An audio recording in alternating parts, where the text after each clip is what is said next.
Welcome to another episode of our scary stories. In this installment, we delve into the dark and eerie world of camping, where the sounds of nature become whispers in the night, and the shadows of the forest take on a life of their own. As you settle in for these tales of terror, remember that you are never truly safe in the wilderness. So grab your flashlight, check your gear, and prepare to be transported to a place where the unknown lurks just beyond the trees. These are our scary stories about camping. Our first story of the night is titled The Silver Lake Incident. Jake, Sarah, Eric, Rachel, and Tyler unpacked their cars and made their way to their favorite camping spot on Silver Lake. They had all known each other since they were children, and they loved to go camping together every summer. This year, they decided to take a trip deep into the woods, to a secluded campsite that was far from civilization. Jake, who was an experienced camper, had planned the trip for months, researching the best camping locations and making sure that they had all the necessary supplies. Sarah, Eric, Rachel, and Tyler were just excited to get away from their daily routines and spend some quality time together. As they reached the campsite, they set up their tents and started a fire. They cooked dinner over the open flames and laughed as they reminisced about old memories. But as the night grew darker, a sense of unease began to set in. The woods were quiet, almost too quiet. The only sounds they could hear were the soft crackling of the fire and the occasional hoot of an owl. The next day, they went on a hike through the woods. They were walking along a narrow trail when they stumbled upon an old cabin. It was run down and looked like it hadn't been lived in for years. But as they approached it, they noticed that the door was slightly ajar. They all felt curious and decided to take a closer look. As they entered the cabin, they saw that it was filled with old furniture, cobwebs, and dust. The air was stale and musty, but as they walked through the rooms, they started to feel a sense of dread. The hairs on the back of their necks stood up and they couldn't shake the feeling that they were being watched. Suddenly, they heard a strange noise coming from the basement. It sounded like something was shuffling around down there. Jake suggested they leave, but the others wanted to explore further. They cautiously made their way down the creaky stairs and into the basement. As they reached the bottom of the stairs, they saw a ghostly figure of a man. That thing in the basement, whatever it was in a constant state of transition. For seconds it would appear to have a physical form like you or I. It was like it had a living human body made of solid matter. Then it would morph into something else. A dark mist of evil energy floating effortlessly around the old basement.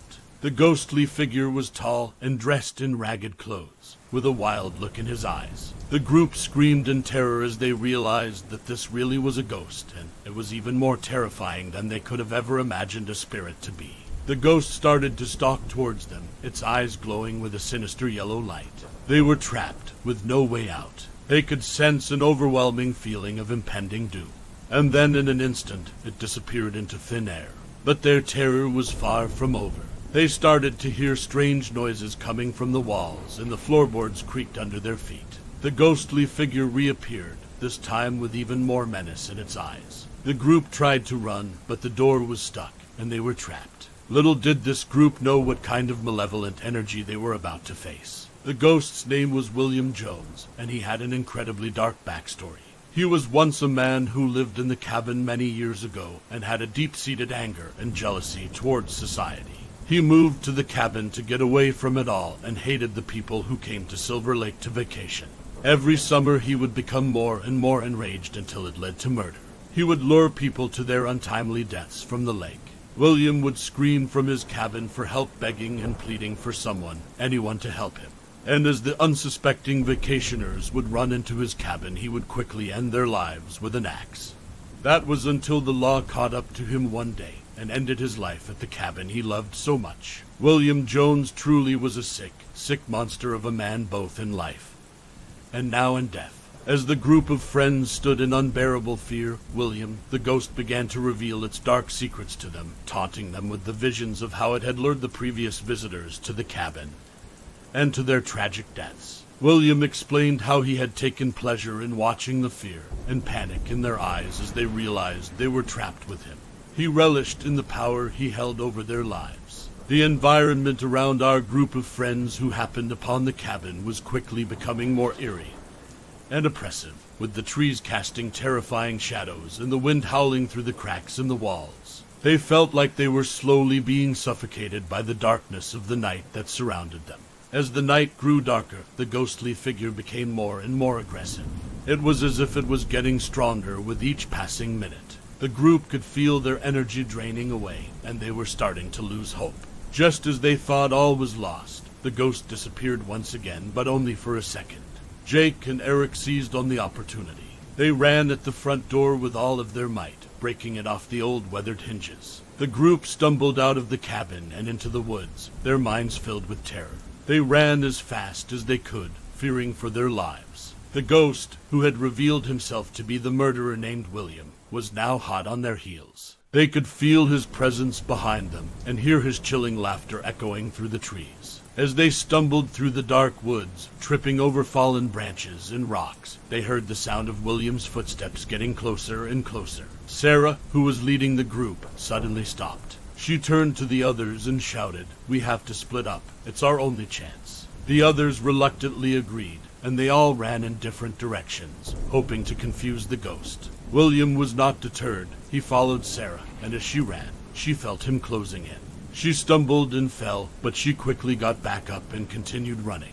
Behind her, she could hear the sound of William's footsteps, getting closer and closer. She was running out of breath and energy, and just as she was about to give up hope, she saw the glimmer of her car in the distance. With a burst of energy, she ran towards her car, fumbling with her keys. As she unlocked the car, she turned around and saw William standing right behind her. He was covered in a ghostly mist as he was changing into his living form, and his eyes were glowing with an evil light. Sarah screamed and tried to get into her car, but William was too quick. He reached out and grabbed her arm, pulling her back. He was fully in his human form again now, and his strength was incredible.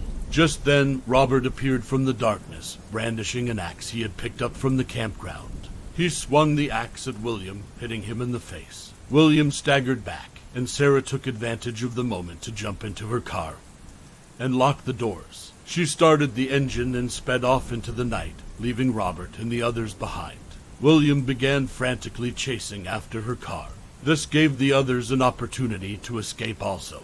The others had reached their cars, and they all drove away as fast as they could, their hearts racing with fear. They were lucky to have escaped with their lives, but they knew they would never forget their terrifying experience in the haunted cabin in the woods of Silver Lake. Our next story of the night is titled Losing Hope. A group of friends consisting of Rachel, Michael, Taylor, and Ethan had just finished a week-long camping trip in the mountains. As they made their way down the winding road, they realized they were running low on gas. They came across a small town called New Hope, which appeared to be completely abandoned. As they pulled into the gas station, they noticed that the windows of the nearby buildings were shattered and there was debris scattered everywhere. They quickly realized that something was not right. Suddenly, they heard a guttural growl coming from one of the buildings. They cautiously approached and saw the silhouette of a human figure shuffling towards them. It was a zombie. The group made their way back to their car as fast as they could and watched in horror as more zombies began to appear out of the buildings and chase after them. They raced through the deserted streets, dodging obstacles and trying to find a way out of the town. The car's engine sputtered, finally running out of gas, and they were forced to abandon it. They quickly got out of their car and began to run, dodging zombies and finding temporary refuge in abandoned buildings. The friends had only stopped in the abandoned town of New Hope for gas. Little did they know that the world had been affected by a zombie outbreak, and New Hope was now overrun with the living dead. As they frantically searched for a way out, they found themselves in a race for their lives, jumping over fences and dodging zombies at every turn. That is until they heard a loud scream from their friend Taylor, who had just been bitten by a zombie. "We have to keep moving," Jake shouted as he led the group down a narrow alleyway. "What about Taylor?" Sarah asked, looking back at their injured friend who was struggling to keep up. "He's been bitten. We have to leave him," Michael replied, his voice tinged with sadness. As they continued their escape, the group encountered close call after close call. In one hair-raising moment, they had to sprint down a dark street, dodging zombies left and right. It was in this moment that Taylor showed his bravery, sacrificing himself to help the group get to safety. "Go on, you guys. I'll hold them back," Taylor shouted as he pushed the others forward and stayed behind to slow down the zombies. With tears streaming down their faces, the group ran as fast as they could, their hearts heavy with the knowledge that their friend was now gone forever. The memories of Taylor's bravery and selflessness stayed with them as they made their way out of New Hope. The 3 remaining campers continued to search for a way out, but the town was completely overrun by zombies. The group of campers stumbled into a church, exhausted from their harrowing escape from the zombie-infested town. They quickly scanned their surroundings, looking for a way out, but found themselves trapped with no exit in sight. Suddenly, one of them stumbled upon a newspaper article that revealed the true horror of their situation. The entire world had been affected by a virus that was rapidly spreading and turning people into bloodthirsty zombies. The group was paralyzed with fear as they read the article, realizing that their situation was far more dire than they had initially thought. The church had seemed like a safe haven, but now it felt like a death trap. As they frantically searched for a way out, they heard the sound of zombies outside, pounding on the doors and windows, trying to get in. The friends huddled together, fear in their eyes as they heard the zombies breaking through the windows and doors of the old church. They knew that their time was running out, and that they would soon be facing the horde of zombies that was closing in on them. They braced themselves for the final showdown, knowing that their survival was in question. The tension was unbearable in the church as the zombies finally broke through the doors, their bloodthirsty growls echoing through the room. The campers screamed in terror, but they didn't give up. They fought with everything they had, but the zombies were too many. One by one, each of them were bitten and dragged to the ground by the zombies. In their final moments, they realized the true horror of their situation. They were surrounded by zombies, with no hope of escape. The fear that had gripped them since they first encountered the zombie outbreak was now a reality. They took their final breaths, knowing that they were facing their worst nightmare come to life. The Church of New Hope became their final resting place. Our next terrifying tale is titled A Whistle in the Wind. 6 friends, Jenny, Mark, Rachel, Nick, Amanda, and Brian set off on their annual camping trip in the woods outside of the small, picturesque town of Milton. They had all graduated from college together a year ago and decided to take a camping trip to celebrate their newfound freedom and to reconnect with each other. They drove out to a remote campsite in the woods, eager to escape the hustle and bustle of everyday life. It was on the second night of their trip that they heard the news of the Milton Maniac, a notorious serial killer who had escaped from prison. The authorities were warning people to be cautious and to avoid being out at night, but the group didn't think anything of it. They were tucked away in their campsite, surrounded by trees and miles of wilderness, and felt safe. Charles F. Johnson, also known as the Milton Maniac, was one of the most feared and most deranged serial killers in history. He was a tall, lanky man with piercing blue eyes and a sinister smile. His victims would often describe a haunting whistle that he would use to stalk them, striking fear into their hearts. His modus operandi was to stalk his victims for days, tormenting them with his haunting whistle before finally making his move. This would make his victims feel like they were being watched at all times, making them paranoid and helpless. Charles was known for his twisted sense of humor and would often leave cryptic messages for the police at the scene of his crimes. He was a true monster, leaving a trail of terror wherever he went. As the night went on, strange things started to happen for our group of campers. They heard footsteps and rustling in the bushes. They assumed it was just animals, but as the night wore on, the noises grew louder and more persistent. They started to feel uneasy, and their conversations became more hushed. Jenny was the first to suggest that they pack up and leave, but the others laughed it off, trying to brush off their fear. However, as the night went on, the sense of unease only grew. It wasn't until they heard a blood-curdling scream from a nearby campsite that they realized the gravity of their situation. Panic set in as they quickly gathered their things and started to make their way back to their cars. They could hear the Milton Maniac's footsteps getting closer and closer, and they ran as fast as they could through the woods. "We need to split up," Amanda suggested. "We'll have a better chance of outrunning him." "Are you crazy?" Nick shouted. "We need to stick together." The group was torn, but ultimately decided to stick together and ran as fast as they could to escape the deranged killer. They stumbled upon an old cabin and quickly took refuge inside, barricading the doors with whatever they could find. This close group of friends were gathered inside the small cabin in the woods, feeling trapped and scared. The only source of light came from the moon shining through the windows, illuminating the tiny room. Suddenly, they noticed a silhouette of a man passing by one of the windows, peering inside. The mere sight of him sent shivers down their spines as they realized it was the notorious Charles Johnson. The sound of his haunting whistle began to echo through the forest, signaling his presence. As they sat huddled together in the cramped cabin, they could hear the soft padding of his footsteps as he approached the door. The sound was getting louder and closer, causing their hearts to race. They felt like they were in a claustrophobic nightmare, unable to escape the terror that was outside. The minutes seemed to stretch on for hours as they waited in silence, not daring to make a sound. They knew that if the Milton maniac discovered their hiding spot, they were as good as dead. As they sat there, huddled together in the small cabin, their hearts began pounding with fear as they listened to the sound of the door handle turning. Suddenly, there was a loud bang as the Milton maniac put his shoulder into the door, trying to force his way inside. They could hear the sound of his haunting whistle, a truly terrifying sound that they would never forget, as he relentlessly pushed against the door. With each push, the door creaked and groaned, giving way a little more each time. Just as the group thought all was lost and the door would give way, the cabin was suddenly lit up by the headlights of a police car. The group could hear the police shouting at Charles to put his hands up. Finally, his haunting whistle stopped and there was silence. The group breathed a sigh of relief as they realized they were finally safe, but the memory of the Milton maniac's relentless pursuit would stay with them forever. The night passed slowly, and just before dawn, they heard the sound of sirens in the distance. The authorities had finally caught up with the Milton maniac, and the group was safe. They emerged from the cabin shaken but grateful to be alive. As they made their way back to their cars, they couldn't help but feel grateful for each other and for the bond that had brought them together. They all agreed that this camping trip was one they would never forget. Despite the terror they had faced, they had survived and come out stronger from it.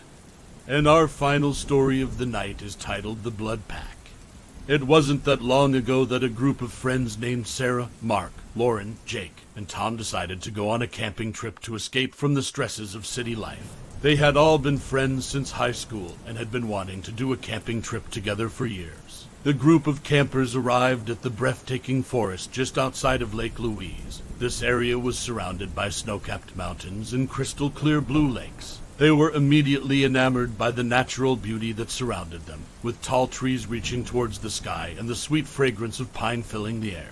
As they set up camp, they couldn't help but be in awe of the peaceful serenity of the area.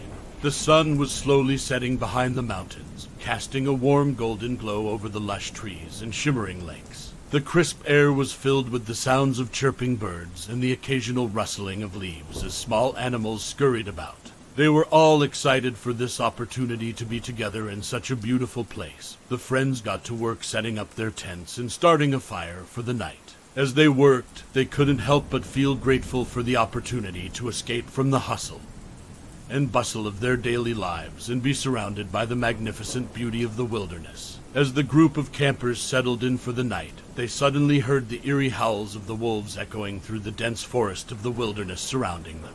The hairs on the back of their necks stood up as the haunting sound sent shivers up and down their spines. The howls grew louder and more persistent, causing the group to huddle together in fear. Suddenly, the howls turned into barking, and the campers could hear the wolves running back and forth, circling their campsite. The darkness outside was illuminated by the glowing eyes of the bloodthirsty wolves, eyes that appeared to be lit by the fires of hell. The campers shone their flashlights out into the darkness, but the light only revealed more of the glowing eyes, now surrounding them on all sides. The growling of the wolves grew louder, causing the campers to feel trapped and helpless in the face of the cold dark force. As the wolves closed in, the campers huddled together, their hearts pounding in their chests. They knew they had to come up with a plan, but as they looked into each other's fear-filled eyes, they realized they were completely at the mercy of this hungry pack of wolves. "What do we do?" Lauren whispered, her voice trembling with fear. "We need to keep calm and come up with a plan," Tom replied, trying to sound reassuring. "We should all stick together," Jake added. Sarah suggested, "If we can make it to my car, I have the keys in my front pocket. We should be safe there." The group of campers followed Sarah as she led the way towards her car. They walked cautiously, aware of the danger that lurked in the shadows of the tree line. The The wolves were there, their eyes glowing with a fiery red evil, their hungry growls and snaps filling the air with a sense of impending danger. These close friends could all sense the wolves regrouping and circling them, waiting for their chance to pounce. With each step they took, the tension rose, and they knew that a wrong move could trigger a deadly attack. The members of the group walked slowly, aware of the wolves' presence, trying to avoid making any sudden or loud noises. They opened the doors to the car with great caution, knowing that even the slightest sound could send the wolves into a frenzy. They sat in the car, terrified, surrounded by darkness, with their hearts racing as the howling of the wolves grew louder and closer. The sound was eerie and filled the air with an ominous feeling that made them all realize they were now being hunted. Suddenly, the wolves emerged from the forest, one by one, barking and their jaws snapping together in anticipation of an easy meal. The group felt a sense of dread as they saw the size of the wolves. They were massive, with thick rough fur and razor-sharp teeth. With a loud crash, Sarah screamed as she realized they were now trapped. The wolves were attacking the car, violently scratching and biting at the metal, trying to find a way in. The group screamed in fear as they felt the vehicle being rocked and shaken by the force of the wolves' assault. They tried their best to hold the doors closed and protect themselves, but they knew they were outnumbered and outmatched. The hours felt like an eternity as they waited in the car, trying to survive the night. The wolves continued to attack, ramming their bodies into the car with all their might, trying to break through the metal and get to the group inside. They could feel the damage being inflicted on the car, and they knew it was only a matter of time before the wolves succeeded in getting in. As the night passed, the group's fear grew to an unbearable level. Their muffled screams could be heard throughout the remote campsite. They were trapped in the car with no way out, and surrounded by a pack of ruthless wolves that were determined to kill them. They knew that their survival was uncertain, and that the outcome of the night was beyond their control. They huddled together in the car, listening to the sound of the wolves scratching and biting at the metal, and praying for a miracle. But just as the first light of dawn began to appear, the howling and growling finally stopped. Moments passed by, and as quickly as the assault on Sarah's car began, it was over. The group cautiously stepped outside, ready for whatever may come next. But to their relief, the wolves were gone. Breathing a sigh of relief, the group packed up their things and quickly left the campsite. They were grateful to have made it out of the wilderness alive and with their sanity intact. From that day on, they never spoke of the wolves and never went camping again. And so concludes another installment of our scary stories. We hope that these tales of terror have kept you on the edge of your seat and left you questioning, really, how safe the great outdoors is. But remember, these stories are just that, stories. As you pack up your gear and head back to civilization, take comfort in the knowledge that you are safe from the frightening horrors of the wild. Thank you for joining us for another episode. We'll be back with more spine-tingling stories in the next installment. Until then, stay safe and keep your campfire burning bright. Good night, all.